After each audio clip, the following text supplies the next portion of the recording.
নমস্কার বন্ধুরা, আজ আমি জানাবো রথের মেলায় গিয়ে ঠাকুর কেন বলতেন কিছু না কিছু কিনবি। এটি শুধু একটি মেলার গল্প নয়, শ্রী শ্রী রামকৃষ্ণদেবের মানব প্রেম ও সহমর্মিতার এক অনন্য শিক্ষা। আমরা অনেকেই মেলায় যাই, ঘুরি, দেখি, কিছু না কিনেই ফিরে আসি। কিন্তু জানেন কি, শ্রী শ্রী রামকৃষ্ণদেব তার শিষ্যদের বলতেন মেলায় গেলে অন্তত একটি জিনিস কিনে আনতে। কেন? বস্তুটি বড় ছিল না, বড় ছিল তার অন্তর্নিহিত শিক্ষা। একদিন বাবুরাম মহারাজ, পরবর্তীকালে স্বামী প্রেমানন্দজি মহারাজ, কয়েকজন ব্রহ্মচারীকে ডেকে বললেন, আজ তোরা মাহিষের রথের মেলায় যাবি। শুধু তাই নয়, বেগুনি আর পাঁপড় ভাজা খাওয়ার জন্য তিনি নিজের হাতেই তাদের টাকা দিলেন। ভোর 4টেই তারা বেলুড় মঠ থেকে পায়ে হেঁটে মাহিষের উদ্দেশ্যে রওনা হলেন। সারা দিন মেলা ঘুরলেন।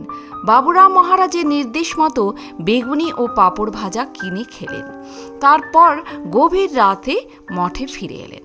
পরে বাবুরাম মহারাজ এই ঘটনার আসল কারণটি ব্যাখ্যা করলেন। তিনি বললেন, ঠাকুর আমাদের রথের মেলায় বা বিভিন্ন জায়গায় পাঠাতেন। বলতেন, মেলায় গেলে কিছু না কিছু কিনতে হয়।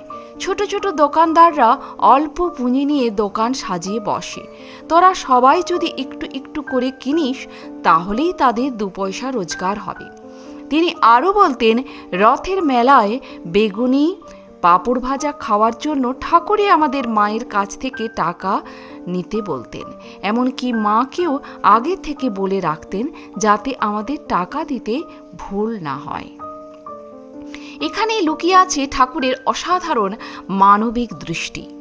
বেগুনি পাঁপড় ভাজা এসব ছিল শুধু উপলক্ষ। ঠাকুরের লক্ষ্য ছিল একজন ক্ষুদ্র দোকানদারের মুখে হাসি ফোটানো। তিনি জানতেন একটি ছোট কেনাকাটাও হয়তো সেদিন একটি দরিদ্র পরিবারের চুলায় আগুন জ্বালাবে। একজন বাবা হয়তো সন্তানের জন্য খাবার নিয়ে বাড়ি ফিরতে পারবেন। আজকের ভাষায় এটিই ছিল সহমর্মিতার অর্থনীতি। শ্রী রামকৃষ্ণ শুধু ঈশ্বর প্রেম শেখাননি, তিনি মানুষের জীবিকা, সম্মান ও কষ্টকেও সমানভাবে অনুভব করতেন। তার কাছে ধর্ম মানে শুধু পূজা নয়, মানুষের পাশে দাঁড়ানো। কখনো কখনো সেটি শুরু হয় মাত্র একটি ছোট্ট কেনাকাটা দিয়ে। আজও যখন কোনো মেলা, হাট বা রাস্তার ধারে ছোট দোকান দেখি, তখন কি একবারও মনে পড়ে হয়তো এই মানুষটির জন্যই ঠাকুর বলেছিলেন কিছু না কিছু কিনে নিস। হয়তো আমাদের সামান্য কেনাকাটায় কারো সারা দিনের পরিশ্রমকে সার্থক করে দিতে পারে।